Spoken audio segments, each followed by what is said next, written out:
Слово я предоставляю Павлу Гавриловичу Власову, директору театра АЛНХО, заслуженному деятелю искусств Республики Саха-Якутия, члену Союза писателей России, почетному гражданину Татинского улуса и руководителю экспедиции, да, меня Георгий Дмитриевич поправляет.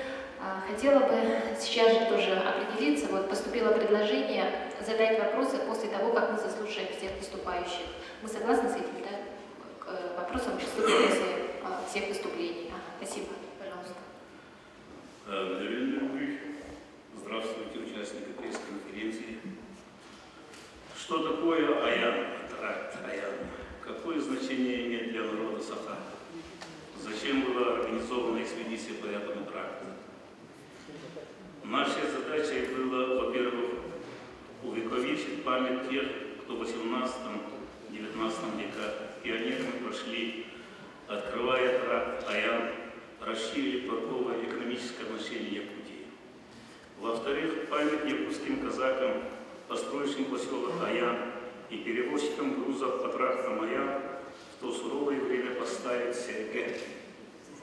В-третьих, про весь маршрут экспедиции Аян заснят документальный фильм. В-четвертых, чтобы этот старый путь был основой проложения современной трассы. Наша цель достигнута. Проплыв 600 километров по реке, 300 километров по горе на берегу Охотского моря, в поселке Аян поставили СРГ. Где этот путь? Хабаровский край имеет из 17 районов, а наш Усманский район как раз граничит с Аяно-Майским районом Хабаровского края. Приводим хронологию научно-исследовательской экспедиции Аян, посвященной к столетию образования Якутской АССР. 12 июля мы прибыли в Усмань. Экспедиция Аян входили 4 исследователя, 1 проводник, 2 видеооператора, мотористы, всего 11 человек. 13 июля мы отправились из Усмани. На берегу, как полагается по якутскому обычаю, сделали обряд. Первый день проплыли 200 километров вверх по реке и разбили палатки на берегу реки Мая, возвели вымпел флаг и вокруг костра полакомились кукой из свежей рыбы. 14 июля, второй день, через 100 километров дошли до поселка Аян. Нас радушно встретила глава поселка Елена Алексеевна Стекалова. Мы своими силами организовали лекцию-концерт. Население численностью 300 человек, в основном охотники и рыбаки эвентийской национальности. Третий день, через 200 километров, достигли поселка Джигда. Поселком нас ознакомила глава Наталья Савельевна Кудьярова. Нас поразила чистота по всему поселку. В тот же день мы отправились в поселок Нелькан. Глава поселка Петухова Наталья Васильевна поселила нас в интернат. Количество жителей поселка достигло до 5000 человек, то теперь проживает всего 900. Пятый день поселка Нелькан организовали круглый стол, концерт. Также нам показали музей и местную церковь сняли в кино. Шестой день, 18 июля, в поселка Нелькан прибыла делегация из Хабаровского края во главе губернатора спорта Вячеслава Ивановича.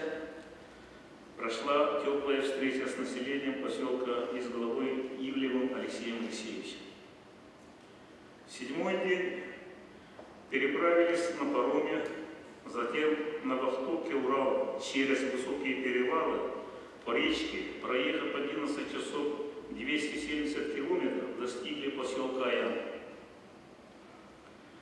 Восьмой день в поселке Аян опять организовали круглый стол, встретились с местным населением, показали концерт и на сквере из лиственницы поставили СРГ, автором которого является Аким Татарин, деревщик Масуха.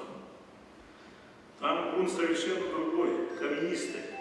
Поэтому сделали трехслойный ряд амбаров. Это была нашей целью память первопроходцам тракта и неуемным перевозчикам грузов.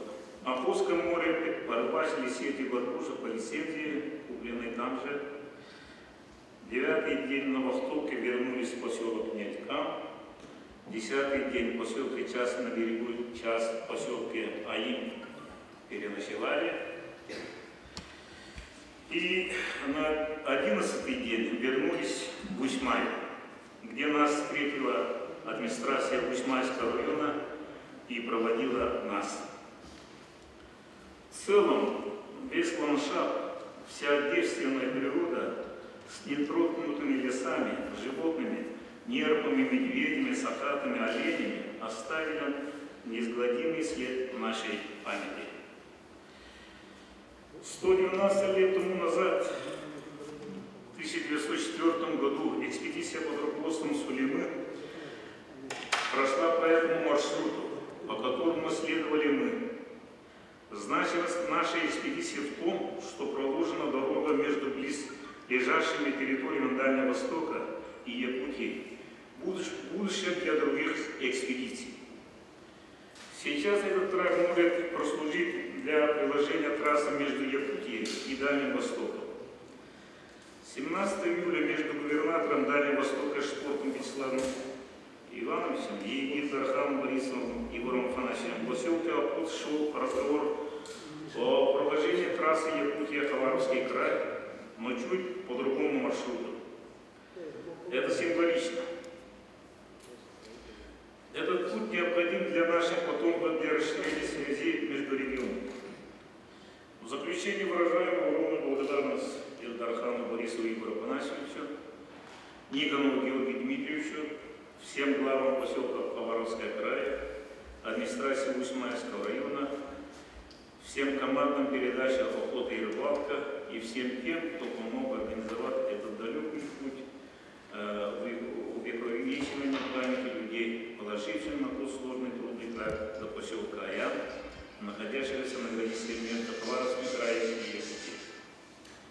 Дорога – это жизнь народа. Пусть будущее поколение возобновит исторические, забытые тракты и продолжит все новые пути для расширения экономических и культурных связей. Спасибо за внимание. Спасибо, Виталий Гаврилович. Действительно, такие красивые, завораживающие снимки. Даже не побывав там, мы уже чувствуем, какие красивые места посетила экспедиция.